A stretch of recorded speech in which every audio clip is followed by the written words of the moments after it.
Bismillahirrahmanirrahim. Assalamualaikum warahmatullahi wabarakatuh.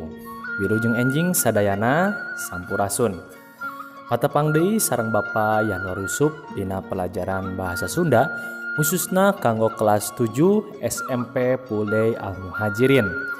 Dina pertemuan ayeuna insyaallah Bapak bakal ngabahas ngeunaan pembahasan masih ngeunaan kaulinan barudak. Nyaeta nu bakal dibahas teh jenis-jenis kaulinan barudak jeung materi pangdede nya anu aya dina bab kaulinan barudak. Nah, satacan dikawitan, mangga kanggo hidup sadayana, kanggo pengabsenan sapertos biasa, tiasa langsung ditulis di kolom komentar ku cara nuliskeun nami lengkap sareng kelasna masing-masing. Mangga urang dikawitan. Oke, nah barudak sadayana jenis-jenis sisiniran teh sadayana aya 5 ya. Jadi mangga ieu mah panginten dicatat heula nya margi penjelasanna aya dasar-dasarna dina buku paket. Mung ku Bapak ieu rada diringkes kitu nya materina teh. Jadi sok langsung ditulis naon wae anu memang dijelaskeun dina materi ayeuna nya.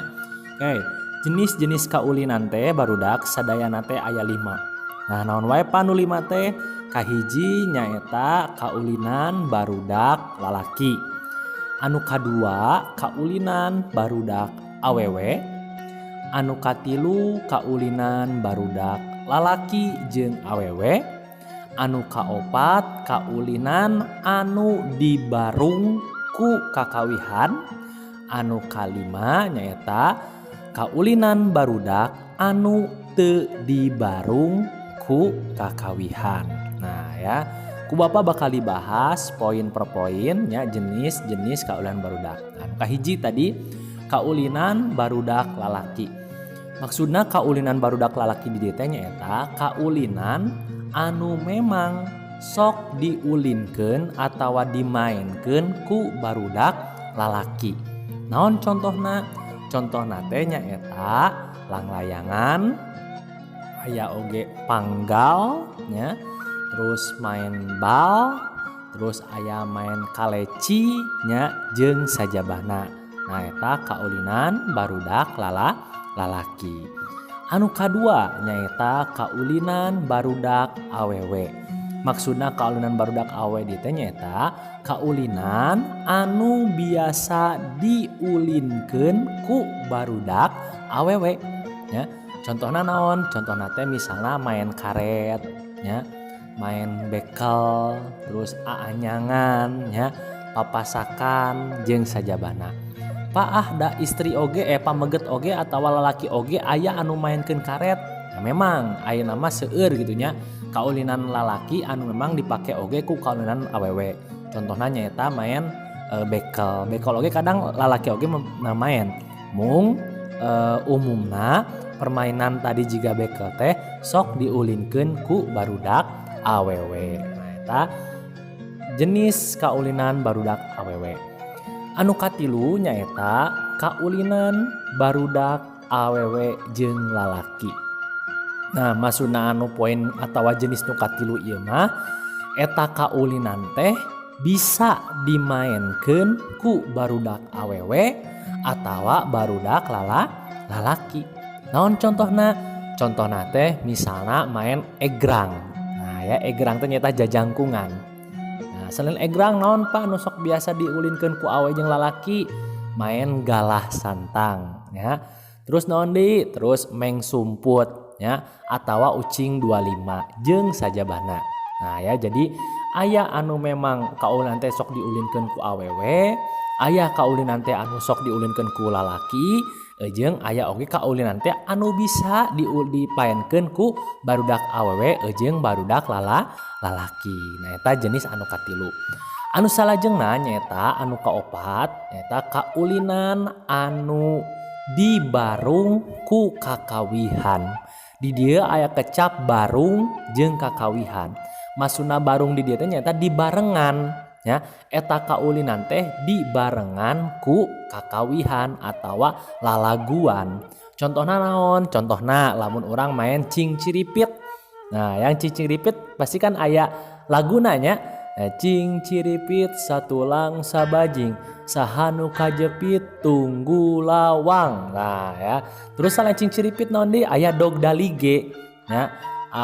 Terus naon deui sen dog dalige kacang-kacang panjang ya jeung sajabana. Eta kaulinan anu dibarung atawa anu dibarengan ku kakawihan atawa lalaguan.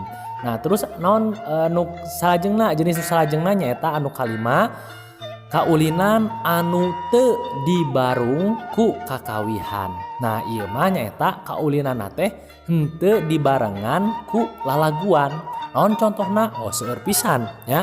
Contohna misalna main karet ya, main congklak, main panggal, main langlayangan ya, main bekel. Nah eta mah teu kudu aya lalaguanana. Jadi urang langsung weh main. Nah ya, eta jenis-jenis kaulinan barudak. Jadi sakali deui jenis-jenis kaulinan barudak sadayana aya 5. Kahiji kaulinan barudak lalaki, kadua kaulinan barudak awewe, katilu kaulinan barudak lalaki jeung awewe, kaopat kaulinan anu dibarung ku kakawihan, sareng anu kalima kaulinan barudak anu teu dibarung ku kakawihan. Eta jenis-jenis kaulinan barudak.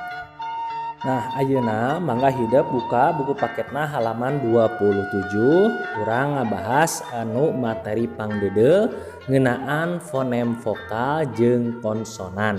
Mungkin di halaman 28 ieu aya materi ngang ya tambahan. Oke. Urang ngabahas anu kahiji heula ngeunaan fonem vokal jeung konsonan. Di dia aya kecap fonem. Nah anu disebut fonem teh nyaeta huruf. Nah ya fonem teh sakali dia teh huruf nya. Huruf vokal jeung konsonan. Dina basa Sunda huruf vokal sadayana teh aya 7 ya. Naon wae nu 7 teh? A, I, U, E jeung O. Nah dina huruf E ieu kabagi 3 nya tadi hidup lamun ngadangu nya aya 3. Aya E, aya jeung E. Nah naon bedana?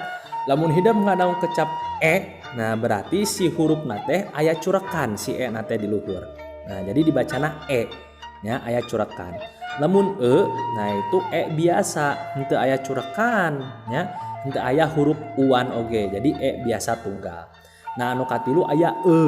Nah E di dieu huruf E ditambah U. Nah ya. Jadi bentena tadi 3 nya. Nu kahiji E mah aya curekan, E mah biasa nya. Lamun E nah eta aya huruf U. Nah eta huruf vokal dina basa Sunda. Nah terus konsonanna kumaha Pak? Konsonanna mah berarti lian atawa iwal ti 7 huruf vokal tadi. Contohna B, C, D, terus nanti F gitu nya sampaikeun ka Z. Nah eta huruf konsonan ya.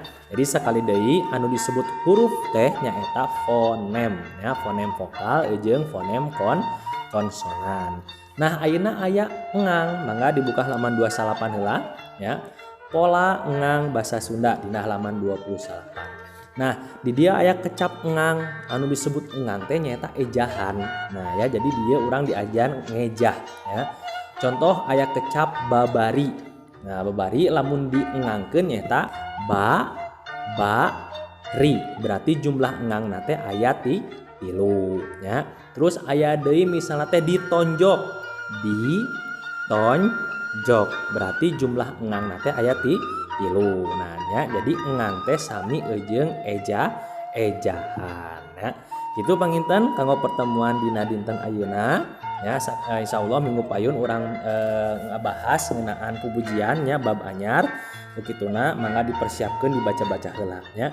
Hatur nuhun kana perhatosanana, hapunten bilih aya kalepatan. Assalamualaikum warahmatullahi wabarakatuh.